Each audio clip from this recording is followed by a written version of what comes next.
Greetings and welcome to my channel. This is Sorcerer Tal. You can also find me on Facebook in the Sorcerers Guild. Today on Sorcery in Action, we are going to discuss care, maintenance, and use of the Yeast Servitor minions that we created in the last demonstration. Okay, now the first thing that you need to keep in mind with Servitor minions is that they are living beings. Therefore, of course, they need care and maintenance. The most important thing is that you remember to keep your yeast minions fed. You will feed them with sugar, is what I choose to use. You can use fruit juices or things of that nature, but if you do use fruit juices, you need to make sure that they don't have any preservatives in them, like especially sodium bicarbonate or sodium benzoate. Either one of those, they will kill the yeast almost immediately. So if you do use juice of any type, you need to use fresh pressed juice with no preservatives in it, because those could very easily kill your yeast. Okay, so as I said, I will be feeding mine sugar, and when you feed the minions, you want to treat it as an offering, or more like a blessing that you are bestowing upon the minions to create loyalty to within them and make it so that they are pleased to serve the servitor that is functioning as their group collective unconscious, almost as if a god to them. So you want to make sure that you are a fair and just god, and that you feed them regularly. Now when you do feed them, you want to close your eyes first and visualize the sigil you have chosen to represent the servitor that is attached to your minions, and imagine yourself going down into the servitor and going before a giant throng of followers and bestowing upon them the gift of life. Now, you do want to be a little cautious with how much sugar you come in, because as soon as they receive the offering or the food, they are going to start consuming it, and they will begin reproducing at a much faster rate than they were just a few seconds ago, and you will get some foaming that occurs within the jar. You'll typically want to give one of these blessings anytime you are about to take minions from the larger culture of yeast. Okay, so before I demonstrate the extraction, we want to discuss a little bit about how the servitor minions are used. Now, they are living beings, so they can be used in an active, energetic state to actually accomplish their tasks. And for this purpose, you would need to extract the minions and take them to that location. There is, however, a second way that the servitor minions can function. They have a necrotic use as well. That is, when the individual yeast cells die, the part of the servitor that is in them is then released and can go and perform a task as well. And these two purposes can actually be used in conjunction.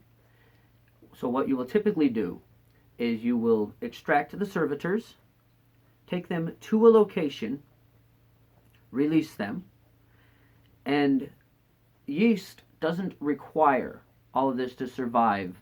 It can actually survive in the wild for quite some time if you just take and dump some in a place where it won't be disturbed or placed with any chemicals. And while it's alive, it will perform those parts of the task, and as it dies and the servitor pieces are released, they can then come back to you and report on how things are occurring at that location. Okay, so as I said, in order to use the minions, you need to extract them. Now, if you were simply going to use the necrotic purpose, you would extract them and then give them their instructions and kill them in some manner so that the servitor could be released. You could do that by putting some in here, giving them their instructions, and then dripping a bit of Everclear in, or you could also put them in a heated sensor, like an aromatherapy sensor, and allow it to heat up, and would actually speed up the generations forming for a short period of time until the heat got intense enough that they were killed off, and the servitor minion would then be released to perform the necrotic task.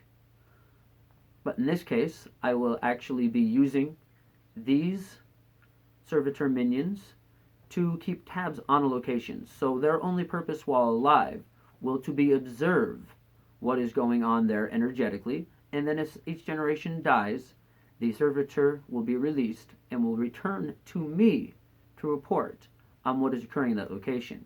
And because the generations of yeast occur so quickly, I can get very updated reports on it any time that I focus on that yeast at its location, which I would then be focusing on this same sigil and then imagining the location of the particular servitors that I had released, and I would get that information back. So, as I said, you would extract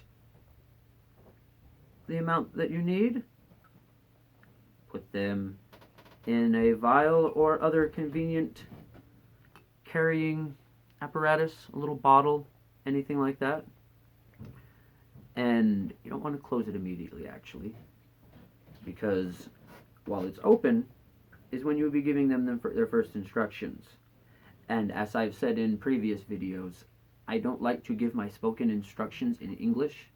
I prefer to tongue ride my instructions, which means that I simply allow my tongue to move and voice my intent. This removes the conscious mind from the equation and prevents any errors that I might make. So, I will now be giving the yeast their instruction. If you don't want to tongue ride, you can have a statement of intent that you would speak at this point. So, Anoeum zomber kunges mazendo maeronge rogungo nazea abum. Okay, so once you've given the statement of intent, we can then close the vial and take it to its new location as soon as possible. The yeast will survive for quite a while in a vial like this, even with the lid closed. They won't start to die off until they have eaten so much that the gas pressure in that they suffocate themselves, because they release carbon dioxide as they consume. So you'd have about a day or two. Alternatively, if you had a vial like this and you didn't want to pour it out, you can actually add just a touch of sugar and close the lid immediately, and that would carbonate the vial. And then you could, if you toss the vial over a fence, and it would break, and the yeast would spread out in that manner. Of course, if you carbonate the vial, you want to be very careful if you choose to open it, because it's going to spray out like a soda can might. So, that will be it for today's demonstration. Thank you once again for joining us. If you haven't subscribed to the channel, please take the opportunity to do so now. Don't forget to join us next week for another episode. Until then, bright blessings and an interesting fate. This has been Sorcerer Tal.